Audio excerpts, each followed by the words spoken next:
Hi everybody, my name is Amber Allen and I'm going to be presenting to you the issue of nursing incivility in the workplace. The reason that I chose nursing incivility is because I actually teach at Marshall University and I have several level of students that go to our local hospitals to help provide care in the mornings several days a week. I do see very often that there is some nursing incivility, especially with the students and with younger nurses when it comes to the older nurses, the more seasoned nurses. And this comes across as bullying, sometimes just negative attitudes. If they ask a question, just the attitude that they get that, they might be stupid because they don't know the answer, or, how dare you come to me with this question. That kind of thing is what I mean whenever I say nursing incivility.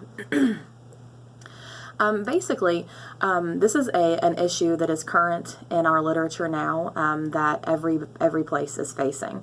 You see this in small hospitals, you see this in big hospitals. It involves both genders, it involves every ethnic group, every race, ages. There really isn't anything really to define exactly who is the incivil person, but usually it does occur with the older, more seasoned nurses.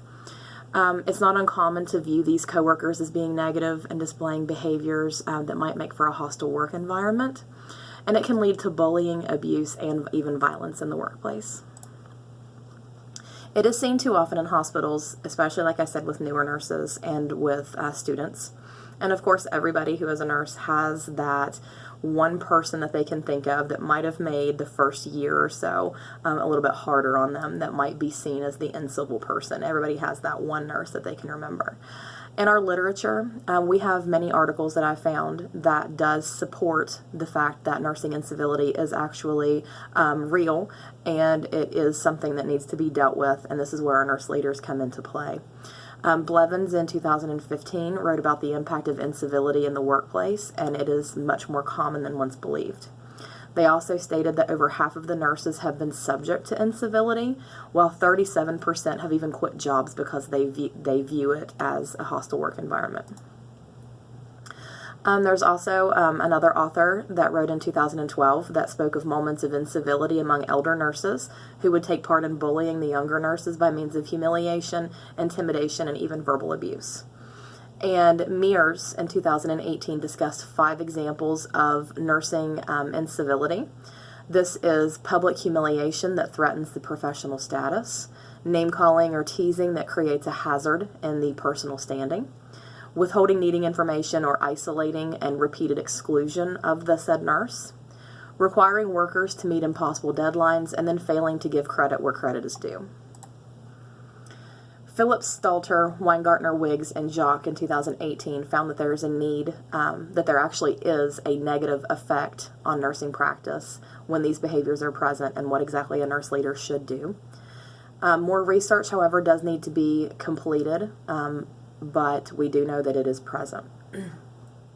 Villers in 2017 spoke of incivility in the nursing practice and how it had the negative impact on nursing overall. So not just the nurse's demeanor and the nurse's personal feelings, but this is also reflected in her patient care.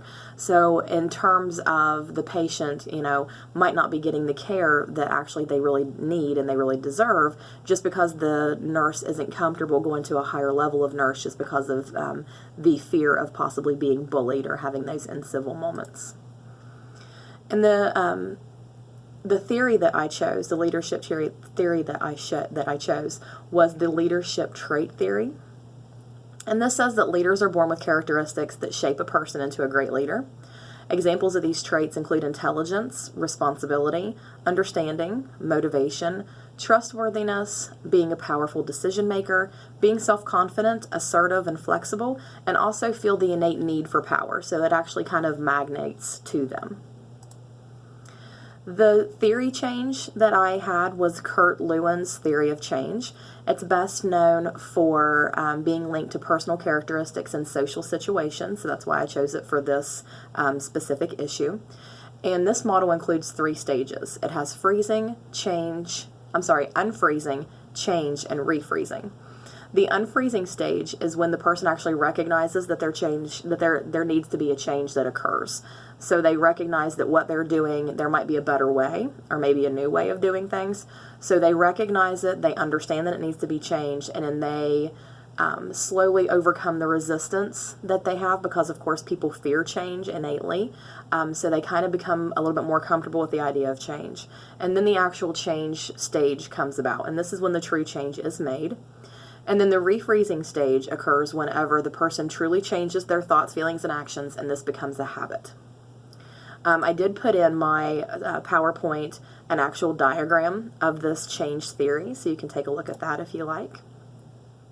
And a little bit more about the change theory and the planned change. The way that I programmed everything into my paper is that the nurse manager should be consistently examining staff for morale, teamwork, and interaction among the unit. This isn't hard. You can go out on the floor, take a look around, and kind of look at the dynamics and see how people are interacting. If you see that there might be animosity between two or more of the staff, it might be a good thing for that leader to kind of delve into that a little bit more and see exactly what the problem is and how they can intervene. Another thing were team meetings. These were also mentioned in the literature as important to increase morale and the overall cohesiveness of the staff on the unit, make them feel included, make them feel like they're important and that they're a member of the team, and maybe this would help with the incivility. They should also take quick action and stop any bullying. A zero tolerance is what actually is suggested by the literature. And if there are any issues with incivility or bullying, just to make it well known that that is not going to be tolerated, and to show exactly what happens to make an example out of someone. So in conclusion, this communication can lead to higher morale, more conducive work environment, and a drastic reduction of incivility.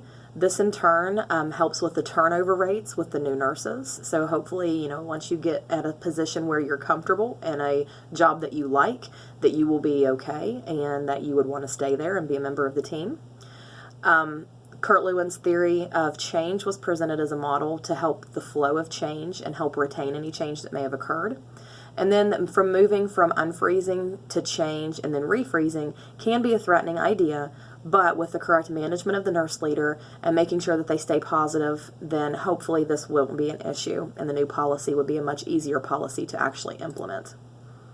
And then I have my references, and I thank you guys very much.